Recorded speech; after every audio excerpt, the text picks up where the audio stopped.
Assalamualaikum warahmatullahi wabarakatuh. Adik-adik kami pejuang SBMPTN. Ketemu lagi kita di channel YouTube saya Budiono Yahman. Nah, hari ini kita akan bahas 3 soal TPS ya, pengetahuan kuantitatif. Kita lihat langsung soal nomor 1. Dari hasil survei di sebuah perumahan dihuni 60 keluarga. Diperoleh data sebagai berikut. 25 orang berlangganan Kompas. Kemudian 28 orang berlangganan Kedaulatan Rakyat. 23 orang berlangganan Jawa Pos. 11 orang berlangganan Kompas dan Jawa Pos. 5 orang berlangganan ketiga-tiganya. Pertanyaannya, dari data tersebut, banyaknya keluarga yang hanya berlangganan 1 koran saja ada berapa? Oke, baik. Ini kita akan selesaikan dengan menggunakan diagram Venn, ya. Tapi di sini kita harus lihat ada berapa lingkaran yang kita harus buat. Ini ada Kompas, kemudian ada Kedaulatan Rakyat, dan ada Jawa Pos. Berarti kesimpulannya ada 3 lingkaran yang kita harus sediakan di sini ya. Nah, ini lingkaran yang pertama, kemudian ini lingkaran yang kedua, dan ini adalah lingkaran yang ketiga karena ada 3 macam dia hariannya. Nah, yang pertama katanya namanya Kompas, berarti di sini kita tulis. Kemudian Kedaulatan Rakyat, dan yang ketiga adalah Jawa Pos. Nah, ini kita isi mulai dari yang beririsan ketiga-tiganya. Maka kita cari dulu berapa yang berlangganan ketiga-tiganya. Nah, dari sini dikatakan 5 orang berlangganan ketiga-tiganya. Berarti kita tulis di sini 5. Nah, lalu yang 2, coba. 11 orang berlangganan Kompas dan Jawa Pos. Kompas dan Jawa Pos, irisannya harus 11. Ini sudah 5, berarti ini 6 lagi. Nah, itu dia. Karena yang berlangganan Kompas dan Jawa Pos ada 11. Nah, irisannya ada 11 ya. Kemudian 23 orang berlangganan Jawa Pos. Nah, ini sudah 11, berarti supaya 23 ini mesti 12. Oke, kemudian 28 orang berlangganan Kedaulatan Rakyat. Ini Kedaulatan Rakyat di sini. Nah, saya singkat KR ya. 28. Ini sudah 5. Berarti di sini ada 23. Itu ya. Kemudian 25 orang berlangganan Kompas. Nah, ini 11. Total di sini semua harus 25. Ini 11. Berarti ini 14. Karena 25 seluruhnya. Nah, pertanyaannya adalah banyaknya keluarga yang hanya berlangganan 1 koran saja. Berarti yang hanya Kompas saja ditambah dengan Kedaulatan Rakyat saja tambah dengan Jawa Pos saja. Nah, berarti kita jumlahkan 14 ditambah 23 ditambah 12. Nah, ini kalau kita jumlahkan semua, dapatnya 49. Berarti kesimpulannya 49 keluarga, ya. Nah, maka jawabannya dodol. Hari ini kita akan bahas 3 soal. Nah, sebelum kita mulai soal kedua, adik-adik jangan lupa klik tombol like, kemudian subscribe, share, lalu tulis komentar adik-adik tentang video yang saya berikan ini, supaya adik-adik bisa terus mendapatkan video-video terbaru dari saya, ya. Oke, baik. Sekarang kita lihat soal yang kedua.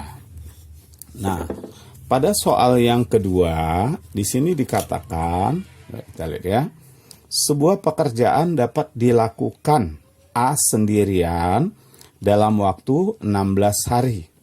Ya, kalau A sendirian mengerjakannya 16 hari. Kemudian, kalau B sendirian 12 hari. Nah, jika dibantu C, maka mereka dapat menyelesaikan pekerjaan tersebut dalam 4 hari saja. Pertanyaannya, berapa waktu yang dibutuhkan oleh C agar dapat menyelesaikan itu sendirian? Oke, baik. Nah, sekarang kita harus tentukan dulu berapa banyak pekerjaan yang mereka bisa kerjakan dalam satu harinya. Coba, itu dulu kita tentukan. Si A, dia bisa mengerjakan pekerjaan itu sendiri dalam waktu 16 hari. Dalam waktu 16 hari.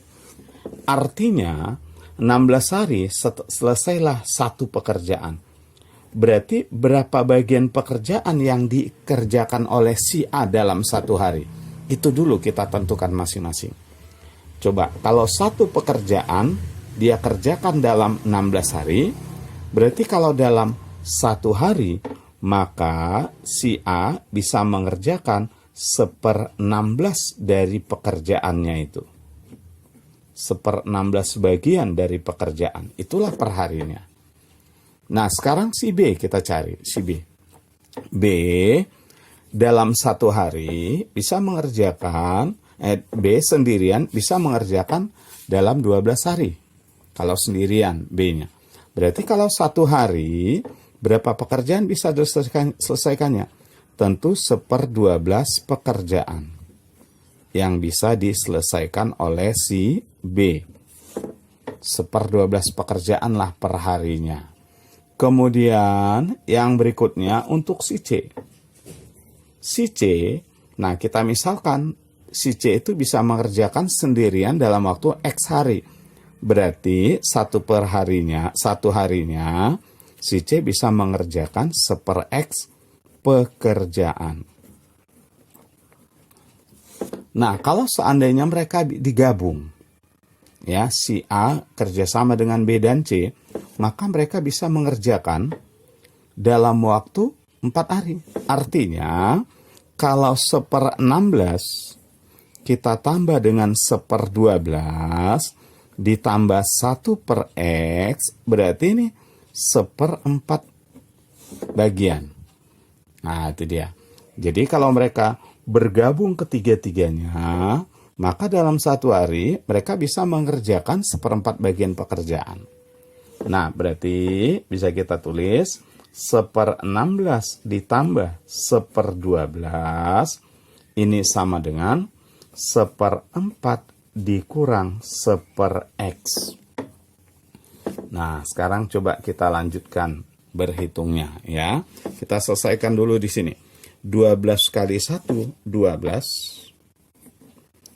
Ditambah 16 kali 1, 16. Per 12 kali 16. Sama dengan, ini kita kali juga, X dikurang 4 per 4X. Nah, adik-adik, ini bisa kita sederhanakan ya. Ini 4-nya kita coret, yang ini tinggal 4. Berarti 12 tambah 16 ini adalah 28 per 12 kali 4, 48. Sama dengan X kurang 4 dibagi X. Nah, supaya tidak terlalu besar hitungan kita, sama-sama kita bagi 4 ya. Ini 7, ini 12. Nah, baru kita kali silang. Kali silang ya.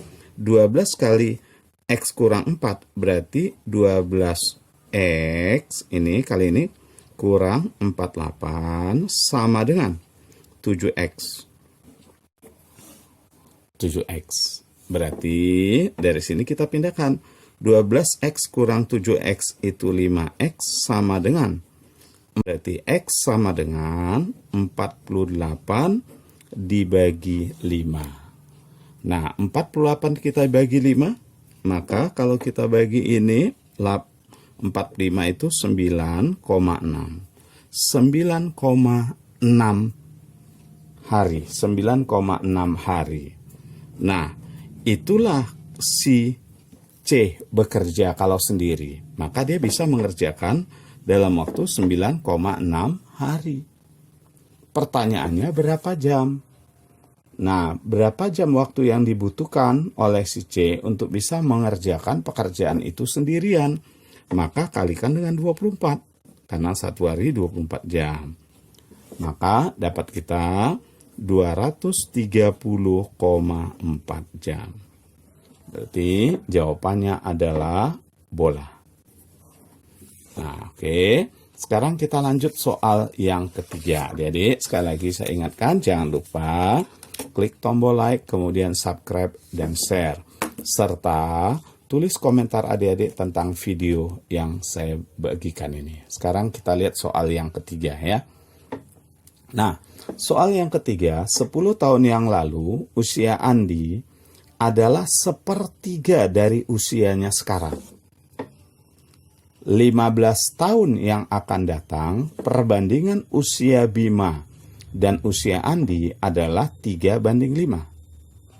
Pertanyaannya, berapa tahunkah usia Bima 5 tahun yang akan datang? Baik, jadi kita buat ini jadi satu persamaan matematika. Coba kita lihat. 10 tahun yang lalu, usia Andi, kita misalkan usia Andi sekarang adalah A. 10 tahun yang lalu, berarti usianya adalah A dikurang 10. Nah, 10 tahun yang lalu berarti usianya itu adalah A dikurang 10. Nah, 10 tahun yang lalu, usia Andi adalah 1/3 dari usianya sekarang. Berarti A dikurang 10 adalah 1/3 dari A. 10 tahun yang lalu usia Andi adalah 1/3 dari usianya sekarang. Nah, sekarang kita cari dulu berapa usia Andi ini. Ini ya, coba kita kali silang kemari. Berarti 3A dikurang 30 sama dengan A. Nah, pindahkan A-nya kemari, berarti tinggal 2A sama dengan 30. Dari sini kita bisa dapat usia Andi saat ini. Berarti 15. Usia Andi saat ini adalah 15. Nah, dari sini pernyataan pertama 10 tahun yang lalu, usia Andi adalah 1/3 dari usianya sekarang. Dari sini kita bisa ambil kesimpulan, usia Andi saat ini adalah 15. Kemudian 15 tahun yang akan datang. 15 tahun yang akan datang berarti usia Andi bertambah 15. Nah, perbandingan antara usia Bima dan usia Andi adalah 3:5. Berarti Bima tambah 15, Andi juga tambah 15. Nah, 15 tahun yang akan datang, perbandingan usia Bima banding Andi katanya 3:5. Berarti kita tulis 3/5. Yang jadi pertanyaan, berapa tahun usia Bima 5 tahun yang akan datang? Jadi kita cari dulu usia Bima sekarang, tambah 5. Usia Bima yang 5 tahun yang akan datang berarti kita tambah 5, kan gitu. Nah, oke, kita cari dulu berapa usia Bima sekarang. Coba, Andi tadi kita udah dapat usianya saat ini 15, tambahkan nih 15. Berarti B ditambah 15 per, nah kan 15 usia Andi saat ini, tambahkan. Berarti 30 sama dengan 3:5. Ini kita coret nih. 6. Berarti B ditambah 15 sama dengan 18. Maka dari sini kita dapat B-nya sama dengan 3. Berarti usia Bima saat ini adalah berapa tahun usia Bima 5 tahun yang akan datang. 5 tahun yang akan datang ya berarti usia Bima bertambah 5. Dari yang saat ini 3. Maka jawabannya 8 tahun. Ya, maka jawabannya ayam. Oke, adik-adik. Nah, itu soal TPS pengetahuan kuantitatif. Jangan lupa adik-adik terus berlatih. Nah, kemudian klik tombol like, subscribe, share, dan tulis komentar adik-adik tentang video ini. Terima kasih atas perhatiannya. Assalamualaikum warahmatullahi wabarakatuh.